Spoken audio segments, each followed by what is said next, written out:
financial future. And today, we're going to unpack why and most importantly, how to face it. So,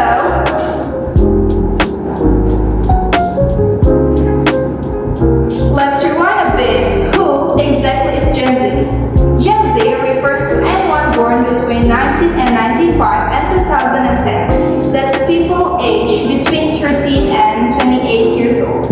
A generation full of creativity, digital fluency, high empathy, and amazing self-expression. But along with all these trends comes the flip side, like high anxiety, fear of missing out, self-pressure, and often a storm of emotional burnout. And guess what? One of the biggest triggers is, money. So, according to data from Ernst & Young, only 31% of Gen Z feels financially secure. That means nearly 70% are walking around with money stress every single day. Let's break it down. Only 21% have an emergency fund. Over 60% make impulsive purchases because of social media. More than half live paycheck to paycheck. And only 14% understand the importance of investing. So, the literacy might be high, but real-life money management still a work in progress. So, where does this pressure come from? It's not just about how much you earn, but how you spend, save, and react. Let's explore some everyday habits that might seem small, but actually cost big. The first one is FOMO, that fear of missing out. It's not just about events, it's also about fashion trends, gadgets, and vacations. Second, luxury temptation. Even when you can't afford it, we still crave to show it. That's dangerous. Third, self-reward culture. Like tired, let's shop. Sad, let's eat out. Happy, let's celebrate with something expensive. Fourth, can't say no. Social pressure makes us spend even when we want to save. Sounds familiar? So, the next slide. These habits don't stand alone. There are deeper external causes like one, debt culture, like PayLater, online loans, credit traps. 2. Global economic instability, like from COVID-19 to inflation. 3. Lack of financial education. Many Gen Z never got proper money training. Number 4. Social media consumerism. Our feed becomes a catalog of comparison. 5. No investment culture, because no one taught us how to start. So, the next slide.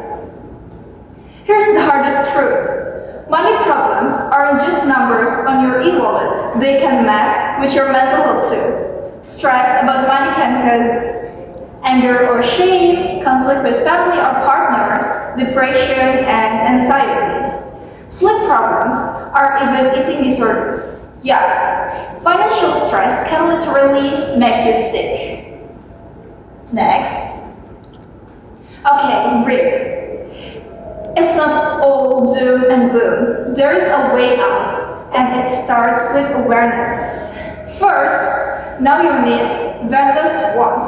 Do you need that daily bubble tea or just want it? Second, use budgeting apps like Spendy or Mint. They track where your money goes, so your brain doesn't have to.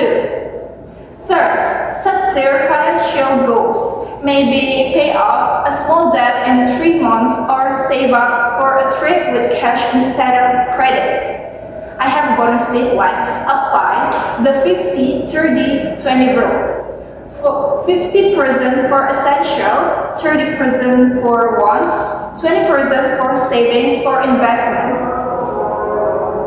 The next slide. Let's take it further. Once you're aware, it's time to build better habits, like practice minimalism, buy things that actually add value to your life, limit a FOMO, unfollow accounts that make you feel like you're not enough. Look for side income, freelancing, tutoring, selling digital products. So the last is build an emergency fund, ideally 3 times your monthly needs, and keep it separate so you don't touch it easily. So the next slide, here's the thing: managing finance isn't just about money, it's also about managing you. So first, talk to someone you trust, friends, counselor, or even a financial advisor. Second, join a community like online forums like Reddit. And personal finance are gold mines. Third, try journaling, yoga, or just walking in nature. Small self-care steps mean big mental payoff. So, the next slide. We need to stop seeing financial literacy as something boring or intimidating. Instead, we should treat it like a survival skill, because in reality, it is. Even small steps matter. Saying no to impulsive spending, tracking your budget, choosing to save even 10,000 rupiah per day, and last, learning about investment, even if it's just the basics. This is how we move from being financially anxious to becoming financially aware. So, to wrap it all up, money isn't everything, but how we manage it that can change everything. So, Gen Z, this is your time. Learn, plan, save, and grow. Your future self will thank you. Okay, thank you for watching. Don't forget to like, share, and start saving smarter today. Okay, what's